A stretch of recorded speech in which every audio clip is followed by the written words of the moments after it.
It's been a lot of fun today out here in the shop, fixing up the latest batch of knives from the knife grab bag. They came out really nice, and I think you're going to like them. Stay tuned, it's coming right up.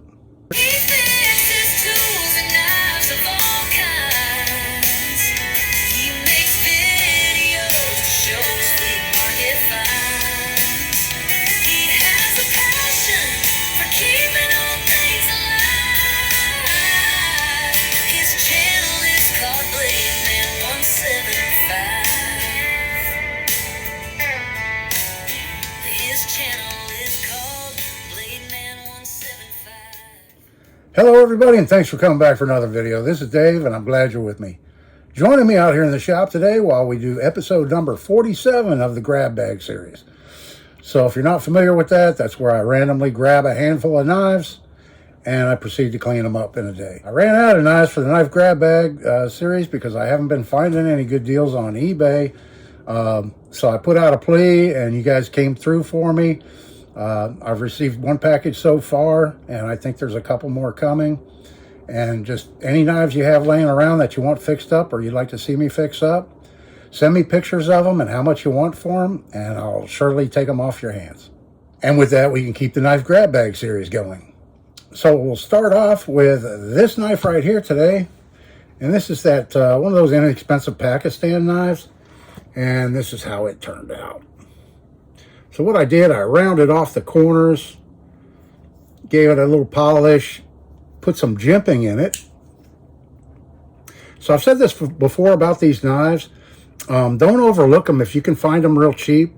If you like working on knives, these are great for practicing different techniques. Jimping is just one of many different things. Engraving on the blades or acid etching. You can practice designs with these. You're not going to devalue them any. They're inexpensive to begin with. And so you can do a multitude of different things with them. You can work on your inlays, jigging, all kinds of stuff with these knives. And like I said, it's not going to devalue them any. And you just may be happy with how they turn out. So there's that knife right there. Next up to show you is this knife right here. And this is our old Camillus number 82 pattern, and this is how it turned out.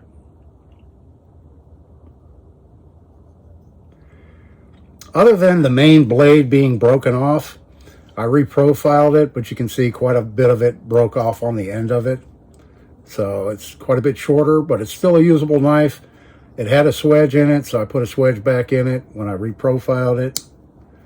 And it wasn't functioning very well. It had a lot of yellow paint, various paints and things on it. Incidentally, all these knives are Hoagies that Hoagie sent me, and really do appreciate it.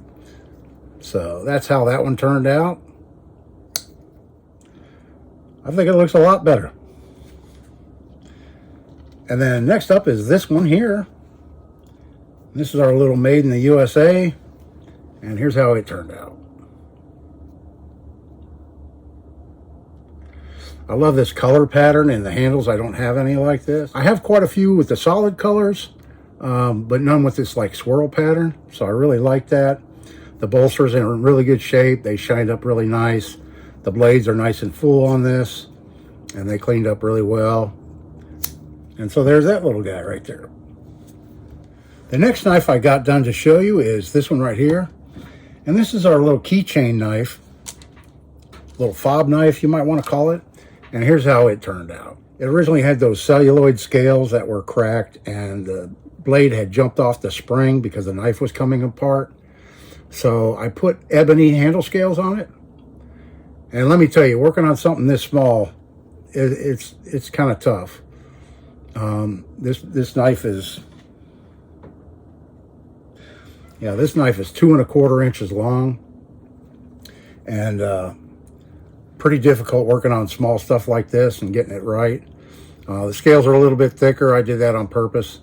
And I didn't put the bail back on it on purpose. I just want to leave it like this. The edge still needs a little bit of work on the blade, but it's functioning good. Has a really nice snap to it. Yeah, brass liners, brass pins, and it now has ebony handles on it. And the next knife I have for you is this one here. And this is one of those little Colonial two-bladed knives. I've done a number of these, and I've put veneer inserts, real wood inserts in them instead of this.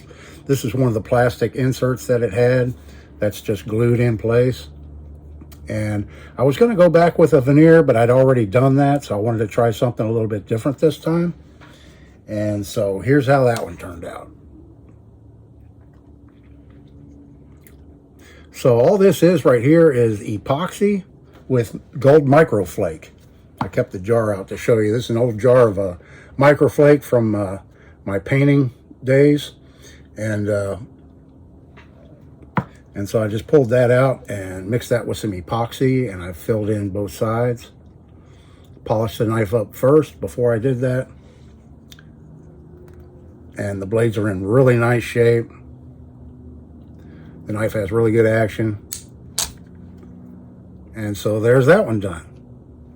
And last up to show you is this one right here. And this is our Japanese-made fish knife. Yeah, it was in pretty bad shape as far as the scales weren't in the best of shape. And the bolsters, it was missing one of these. And this is the bolsters that I took off of it. You can see how they were attached. Just a little bit of solder on the tips of these clamshell style bolsters, I'm going to call them. And I decided to go back with solid bolsters rather than the clamshell type. And here's how it turned out. And so what I did on this knife, I used ironwood for the scales, solid brass for the bolsters. That's the show side right there. This side here, I've got a little pin mistake right there, where I didn't get the head mushed out enough right there to fill that void, but I'm not going to worry about that. But quite a bit of pitting on these blades, so I blued them. And that kind of hides the pitting a little bit. You can see a big chunk right here missing. And just bluing it, it doesn't stand out near as much. And it gives a little bit of corrosion protection. So I made these solid brass bolsters and the wood inserts. And then I made a brass bail, different style from your typical bail. I used a piece of flat stock brass and kind of shaped it and pinned that on there for something a little bit different this time. And then I made a copper fish bead. I guess it kind of looks like a fish, right? I made that out of a piece of copper tubing. If you haven't seen my copper beads video, check that out. This one's not included in that because I just made that one today for this knife. But that's how this one turned out. I'm pretty happy with it. It's not perfect, but a lot better than it was, I think. And it would be a good usable fish knife. Let me know what you think. Do you have a favorite? Okay, we have some more knives in the bag to grab. And like I said, I'm constantly looking. I did go on eBay and I found a small lot of knives I bought. And if you go on eBay a lot and look at knives, you may recognize this one. This is one of the knives that was in that lot. And it's an old M1 Garand bayonet that's been cut down or broken off. They cut the mounting ring off of it here, and it is severely, severely pitted. I didn't pay much. I think I paid $3. It works out to $3 each for the knives I got in that lot, with shipping even. So that's kind of right up my alley. We've got quite a bit of stock to work with, so I think I can get a lot of the pitting out. I'm not going to worry about the pitting that's down in the fuller, but a lot of this pitting I think I can get out because there's so much stock here to work with. The guard is solid steel and it's pitted pretty bad, and all of the handle and everything is severely pitted. So it's going to take a lot of work, but I think it would be a worthwhile project, it being a part of World War II history, to fix this one up and bring it back to life. So I'll grab the bag here and let's reach in here and see what we're going to be working on next week. There's a pretty good handful right there. Right there, that's what we have. There's a few more still in the bag, not too many. We've got 2, 4, 5 knives today. Here's a TL29 electrician's knife. This one was made by Klein. It is pitted quite a bit, the bolsters and the blade there, but definitely salvageable.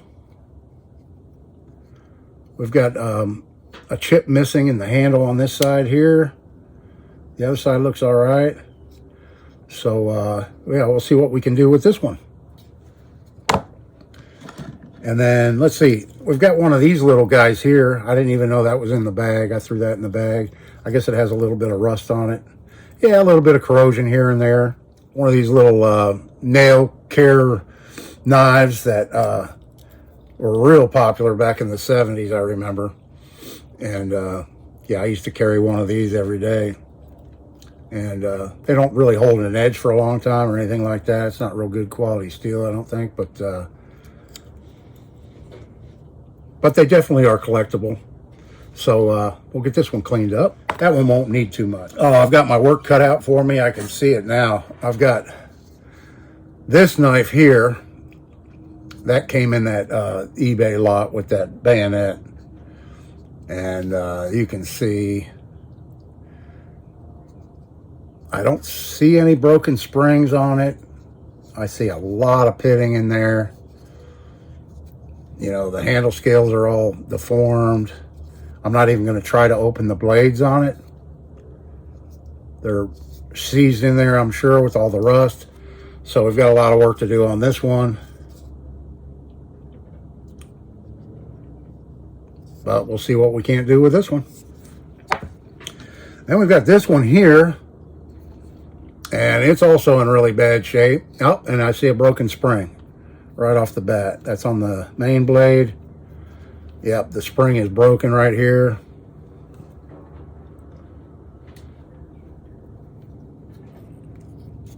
Yeah, you can see the spring is broken right here.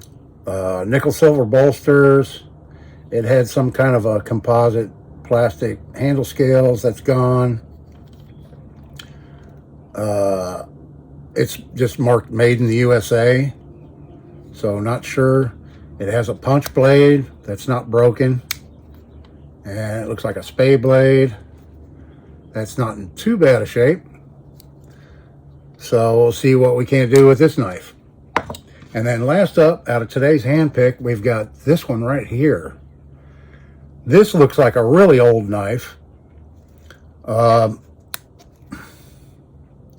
pretty stiff. This is a Waltham Cutlery Company. So this one is probably from the early 1900s. This knife is probably 125 plus years old. It has that full swedge on the blade. On the main blade. Little bit of corrosion, no deep pitting, doesn't look too terribly bad. Nice, no action. Nice hardwood handles. They look to be maybe a figured walnut. On this side, there's a little bit of a crack right here, you can see. And a little bit of a crack on this side too, you can see.